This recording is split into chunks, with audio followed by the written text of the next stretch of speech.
Greetings, everyone. This is Rock and Roll Spock coming at you with the weekly comic book roundup. We've got a decent sized haul of DC books this week, and we'll be covering them throughout the week. So let's get started with Justice League Unlimited number 2. Where we left off, in the aftermath of Darkseid's apparent death. Actually, in the aftermath of Absolute Power, Darkseid popped up and seemingly died, and the Justice League was massively expanded. And Batman and Blue Beetle had entered a call in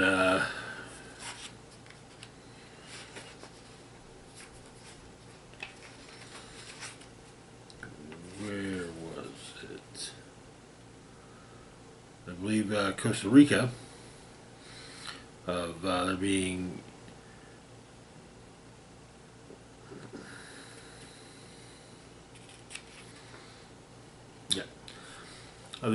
alien monsters in the area. And so the issue opens with Beetle needing assistance. Then some local police in Monteverde tell some kids to that they're out past curfew, but then they are attacked by parademons, and so additional members of the League, Star Sapphire, Mary Marvel, Detective Occult, Superman, Wonder Woman, and Black Lightning come to back up Batman and Blue Beetle. Batman's injured, but as okay as he can be. And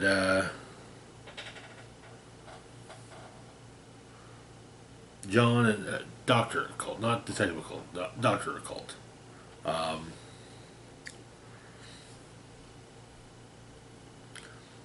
Go to really, get a good look at the threat. Atom Smasher's in Singapore,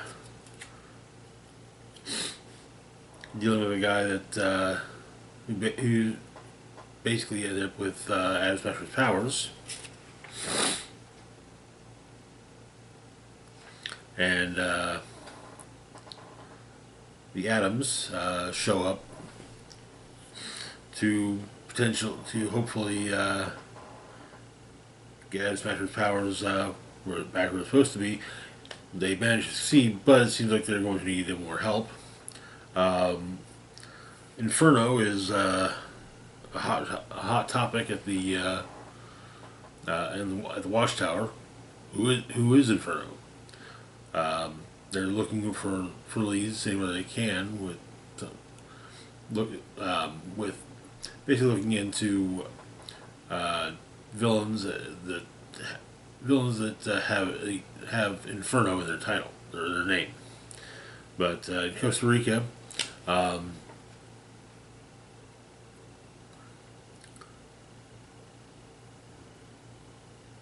Mary Marvel and Wonder Woman attempt to get rid of the nest of eggs by ripping it out of the by pulling it out of the ground.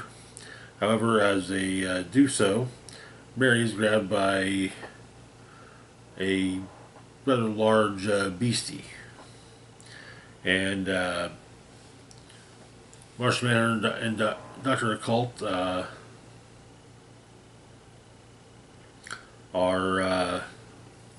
performing an investigation. It turns out that not all of Martian Manhunter's powers have returned to him. And Dr. Occult actually could have basically turned him in back when he was starting out, but he decided against it because Jean was doing good. However, the two of them come upon a parademon that actually has a degree of intellect.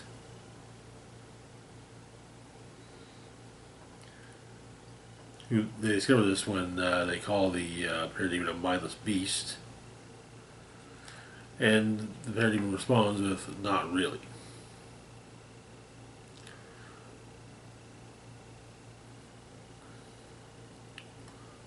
But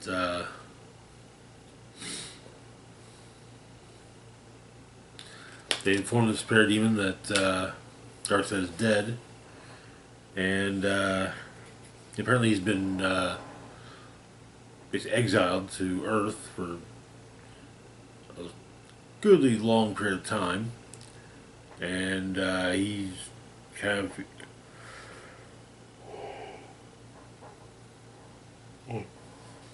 and well, he feels at least somewhat betrayed.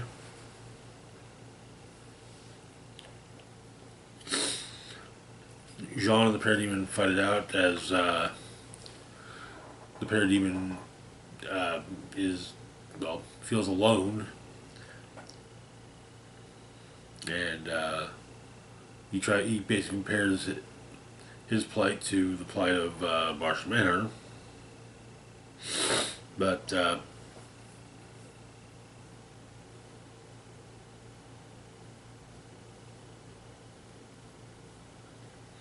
Martian Manhunter opts to just simply leave the League rather than face up to his problems.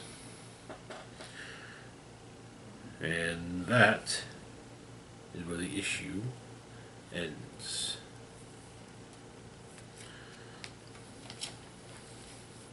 Sucks that Jean has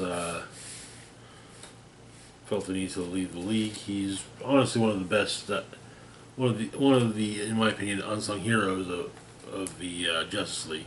I mean, he's decently, decently well known, but he usually often gets overshadowed by other members of the League, especially those who have similar powers to his. Moving on, though, to our next book, we've got Flash number 16. Where we left off, the Flash family was in Skartaris, and things were odder than normal for Skartaris. But so the issue opens, and Linda is trying to make conversation with the kids, Irie and Jay. Apparently, Irie basically plays Dungeons and Dragons. It's called Crips and Carnivores,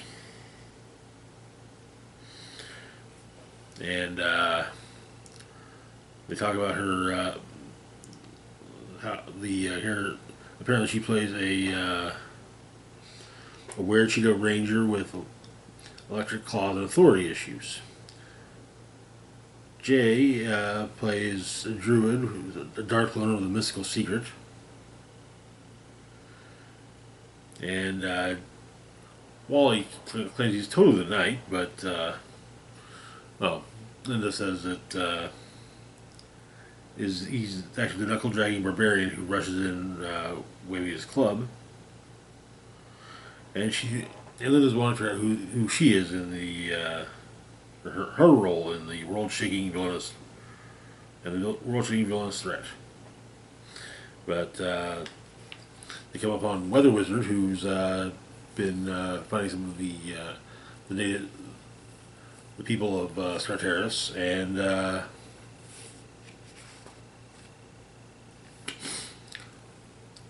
while Wally fights Weather Wizard, Jay and Irie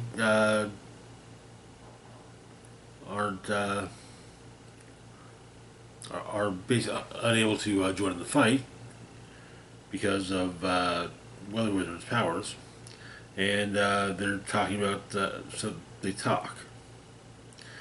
She talking about her new powers that apparently she can feel stuff, and that Flash said he could too. But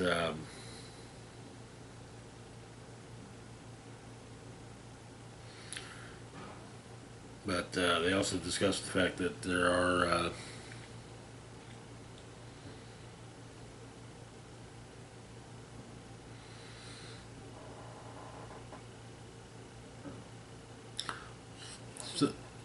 definitely some strange goings on. Um, Irie also admits that she misses Jay.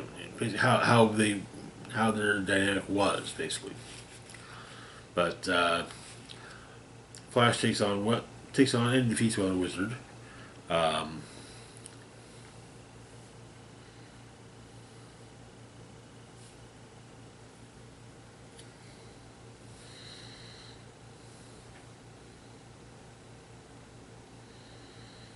but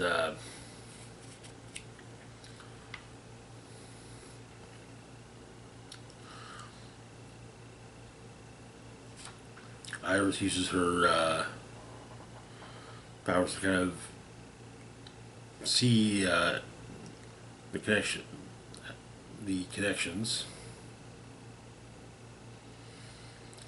She says at one point she can feel the stories, like even before they were born. Like the dog, Foxy, the dog's always been there, right by Wally's side.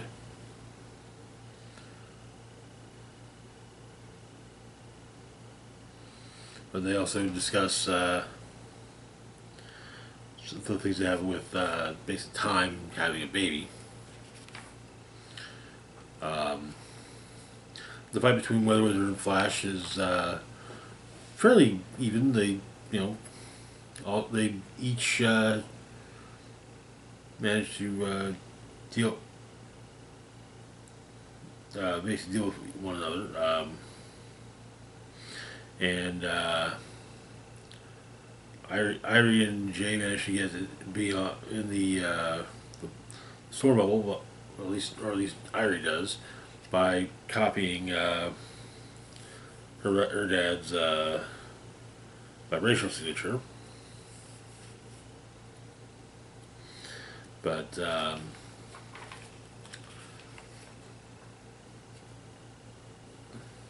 Jay teleports her into it, though, uh, basically helping her along, and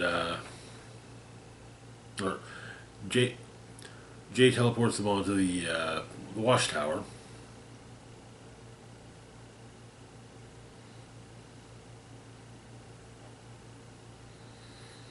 And Irie ends up teleporting back to Skartaris.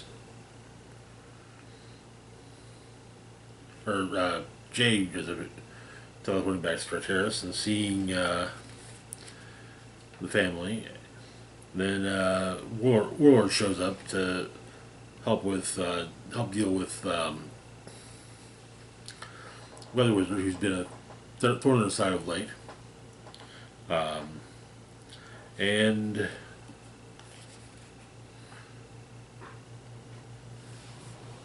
Jay's seeing auras of sorts, and it seems that Warlord has got some other strange darkness coming out of his eyes, as though it's spreading.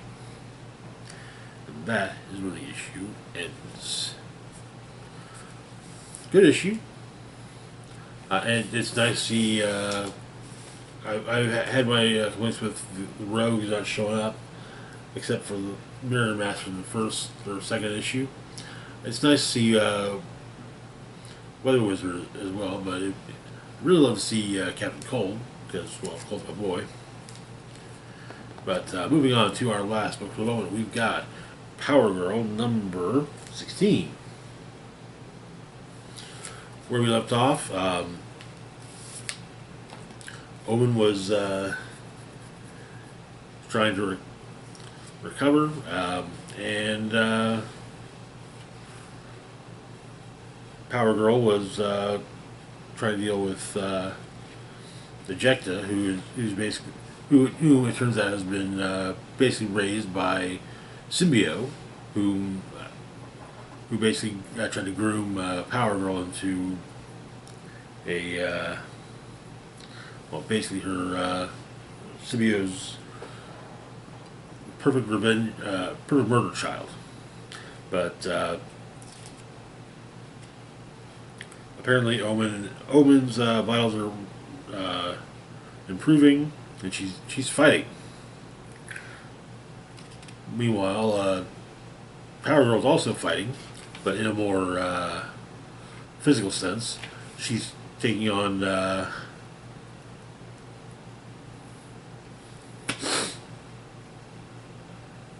Ejecta. Apparently, Symbio infiltrated the Gamoran compound during the absence of power and stole a data set for Ejecta to upgrade, or to upgrade her equipment with. And they thought that the power of the super family would be a good fit. And so she uses a frost blast, and she uses basically a heat blast to basically get Power Girl off her toes. Then turns out she's got some kryptonite, and the fight has gone into the Vortex of Solitude. But Power Girl uses her astral punching power, which isn't affected by kryptonite, and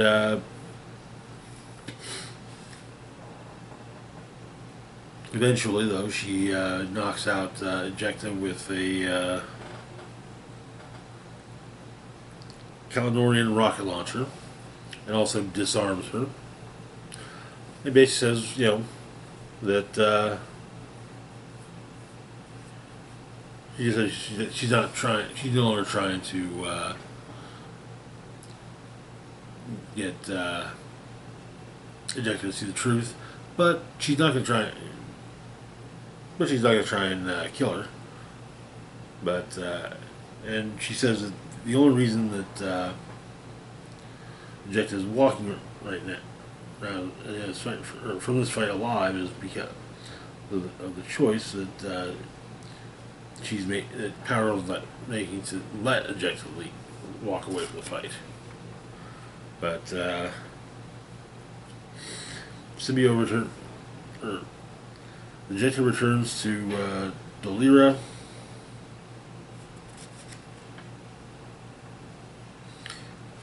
And Symbio basically is going to try and heal her and, help her and potentially for a rematch with Power Girl. But a few days later, Omen's released from the hospital, and Power Girl takes her to the building that her and Omen basically tagged with a insult to Ejecta, and they're going to put it to use. And it also turns out that Power Girl's a millionaire, so she's not going to have money troubles. Of course, Omen is a bit perturbed with that she's been paying for takeout all this time. So, but that is where the issue ends.